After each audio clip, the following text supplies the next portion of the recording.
صحیح بخاری میں ایک بڑی زبردست حدیث ہے جو میں نے ایک دفعہ اپنے ممبر سے بیان کی ہے، ادروائز وہ حدیث آپ نے کبھی سنی نہیں ہوگی۔ السلام علیکم ورحمۃ اللہ وبرکاتہ۔ حضرت عمر رضی اللہ عنہ کا خطبہ دنیا کا کوئی عالم بیان نہیں کر سکتا۔ اسی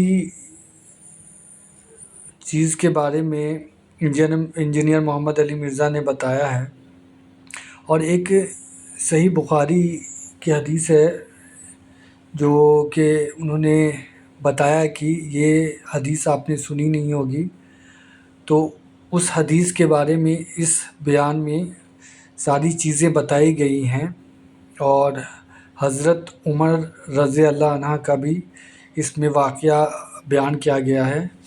تو آپ خود بھی سنیں اور دیکھیں کہ آپ صلی اللہ علیہ وآلہ وسلم جب اس دنیا سے رخصت ہوئی اور حضرت عمر رضی اللہ عنہ نے کیسے سبھی لوگوں کو یہ چیز بتائی، وہ آپ کو اس بیان میں معلوم پڑے گا۔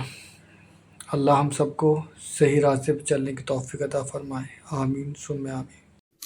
صحیح بخاری میں ایک چیپٹر ہے کتاب الاعتصام بالکتاب والسنہ، قرآن و سنت کو مضبوطی سے پکڑنا۔ اس چیپٹر میں امام بخاری ایک حدیث لے کے آئے ہیں کہ جب حضرت ابوبکر کی بیعت کی گئی نا، تو دوسرے دن حضرت ابوبکر صدیق رضی اللہ تعالیٰ عنہ آڈینس سے خطاب کرنے کے لیے مسجد نبوی میں آئے، تو ان کے خطاب کرنے سے پہلے حضرت عمر ممبر پہ چڑھے، جس نے آج کل بھی اسٹیج سیکٹری کے طور پہ، اور کمال کا خطبہ دیا۔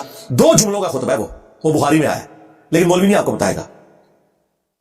جن کو بتانا چاہیے وہ بھی ڈرتے ہیں بتاتے ہوئے، جن کو نہیں بتانا چاہیے وہ تو نہیں بتائیں گے۔ حضرت عمر کے الفاظ ہیں کہ دیکھو، یعنی حضور کے غم کی وجہ سے لوگ دکھی تھے، یعنی جس شخصیت کو آپ اپنے ماں باپ اولاد سب سے بڑھ کر عزیز سمجھتے ہیں اور وہ دنیا سے چلی جائے، تو صحابہ کرام کی تکلیف کا اندازہ کون کر سکتا ہے۔ تو سیدنا عمر نے کہا کہ دیکھو، اللہ نے اپنے نبی کے لیے وہ پسند کیا جو اللہ کے پاس تھا، وہ اس سے بہتر تھا جو دنیا میں ہے۔ وَلَلْآخِرَةُ خَيْرٌ لَكَ مِنَ الْأُولَىٰ، اے نبی تمہارا ہر آنے والا لمحہ گزرے ہوئے سے بہتر ہوگا۔ کیوں؟ وَرَفَعْنَا لَكَ ذِكْرَكَ، ہم نے آپ کے لیے آپ کا ذکر بلند کر دیا۔ دنیا میں کوئی لمحہ ایسا نہیں ہے کہ اللہ کے ساتھ رسول اللہ کا نام نہ بولا جاتا ہو اذان کے اندر، اللہم صلی علی محمد وعلی آل محمد۔ تو حضرت عمر کے الفاظ ہیں کہ اللہ تعالیٰ نے وہ پسند کیا جو تمہارے نبی کے لیے بہتر تھا، لیکن اللہ نے تمہارے لیے تمہارے نبی کے جانے کے بعد وہ کتاب چھوڑ دی ہے جس کتاب کے ذریعے اس نے اپنے نبی کو ہدایت دی تھی۔ اب یہ بڑا خطرناک جملہ تھا، خطرناک جملہ تھا، خطرناک سے بھی اگلا ورژن۔ تم بھی اس کتاب کو پکڑو گے تو ہدایت پہ قائم رہو گے۔ اور پھر اس جملے کو ریپیٹ کیا، اس کتاب کو کہ جس کتاب کو تمہارے نبی کی ہدایت کا ذریعہ بنایا۔ اچھا، اس کا یہ مطلب نہیں نعوذ باللہ کوئی رسول اللہ گمراہ تھے، نہیں، قرآن میں واضح آیت ہے ما ضل صاحبکم وما غوا، تمہارے نبی نہ کبھی بہکے ہیں نہ کبھی بہرا چلے ہیں۔ یہاں پہ بھی ضلہ کا لفظ آیا ہے، یہ کیا ہے جو قرآن حکیم میں اللہ تعالیٰ نے فرمایا ووجدک ضالا فہدی، اے نبی ہم نے آپ کو اپنی محبت میں خود رفتہ پایا اور ہدایت کے بلند ترین مرتبے پر پہنچا دیا۔ ضال کا مطلب گمراہی بھی ہوتا ہے، ضال کا مطلب کسی کی محبت میں ڈوبنا بھی ہوتا ہے۔ ان ابانا لفی ضلال مبین، حضرت یعقوب کے بیٹوں نے جو خود صحابی تھے اپنے باپ کے بارے میں کیا کہا تھا کہ ہمارے ابا جان تو یوسف کی محبت میں ڈوب چکے ہیں۔ اب وہاں ترجمہ فی ضلال مبین کا یہ تو نہیں کرتے کہ ہمارے ابا گمراہ ہو چکے ہیں، وہ تو کافر ہو جاتے، اپنے پیغمبر ابے کو کہتے تو نہیں۔ ووجدک ضالا فہدی، احمد بریلوی نے بالکل صحیح ترجمہ کیا، مولانا مودودی نے بھی صحیح ترجمہ کیا، اپنی محبت میں خود رفتہ پایا اور ہدایت کے اعلیٰ منزل کو پہنچا دیا۔ یہی مضمون سورہ شورى میں بھی ہے کہ ہم نے اس قرآن کے ذریعے اے نبی آپ کو اس اعلیٰ درجے پر پہنچایا۔ ما كنت تدری ما الکتاب ولا الایمان، اس قرآن کے نزول سے پہلے آپ نہ کتاب جانتے تھے نہ ایمان کی تفصیلات، بلکہ اللہ نے اس کو ہدایت اور نور کا ذریعہ بنایا۔ وانک لتہدی الی صراط مستقیم، اور نبی بے شک اب آپ بھی لوگوں کو ہدایت کی طرف بلاتے ہیں۔ تو نبی علیہ السلام وہ بتا رہے خطبہ کیوں نہیں لوگ بیان کرتے تھے، اس میں جو حضرت عمر کا جملہ ہے نا کہ اللہ نے اس کتاب کے ذریعے تمہارے نبی کو ہدایت دی، تو اب اسی لیے لوگ ڈرتے تھے یار یہ تو کہیں گے نبی کو گمراہ مان رہے ہیں۔ بھائی تم ایکسپلین کرو، ہم نے بھی کر دیا۔ یہ کبھی بھی خطبہ بیان نہیں ہوا، اور یہ خطبہ صحیح بخاری میں لکھا ہوا ہے۔ حضرت عمر فاروق رضی اللہ تعالیٰ عنہ نے حضرت ابوبکر کی خلافت اسٹیبلش ہونے کے دوسرے دن خطبہ دیا، کمال کا خطبہ ہے۔ اور قرآن اتنا سٹرانگ ہے اس حوالے سے کہ بخاری مسلم میں جو حدیث شفاعت ہے، جو نبی علیہ السلام ہماری شفاعت کریں گے انشاءاللہ، اس کے اینڈ پہ آتا ہے کہ نبی علیہ السلام کہتے ہیں جب میں آخری دفعہ جہنم کی طرف جاؤں گا تو داروغہ جہنم مالک علیہ السلام مجھ سے کہیں گے یا رسول اللہ اب آپ کا کوئی امتی بھی دوزخ میں باقی نہیں ہے سوائے اس کے جسے قرآن نے جنت میں جانے سے روک رکھا ہے۔ قرآن جب روک لے گا نا تو کوئی نہیں بچا سکتا. یہ ویسے شعر ہے, خدا کا پکڑا چھڑائے محمد, محمد کا پکڑا چھڑا کوئی نہیں سکتا. کتنا یہ ظلم کر رہے ہیں, اللہ اور رسول کا مقابلہ کروا رہے ہیں, نعوذ باللہ. اور بخاری مسلم میں لکھا ہے کہ یا رسول اللہ قرآن نے روک لیا ہے, اب آپ کی شفاعت بھی ان کے کام نہیں آئے گی جن کو قرآن نے جنت میں جانے سے روک لیا ہے. اور قرآن نے کن کو روک لیا؟ انه من يشرك بالله فقد حرم الله عليه الجنه ومأواه النار وما للظالمين من انصار. بے شک جو کوئی بھی اللہ کے ساتھ شرک کرے گا اللہ نے اس پہ جنت حرام کر دی ہے, اس کا ٹھکانہ جہنم ہے, وہاں اس کا کوئی مددگار نہیں ہوگا. قرآن نے جنت حرام کر دی ہوئی ہے. حتیٰ کہ بخاری اور مسلم دونوں میں حدیث ہے, اللہ نے ہر نبی کو ایک مقبول دعا دی تھی جو اس نے دنیا ہی میں کر لی, لیکن میں نے اپنی دعا چھپا کے رکھی ہے قیامت کے دن کے لیے, اور میری اس دعا سے میرے ہر امتی کو نفع پہنچے گا سوائے اس شخص کے کہ جس نے دنیا میں اللہ کے ساتھ کسی قسم کا شرک کیا.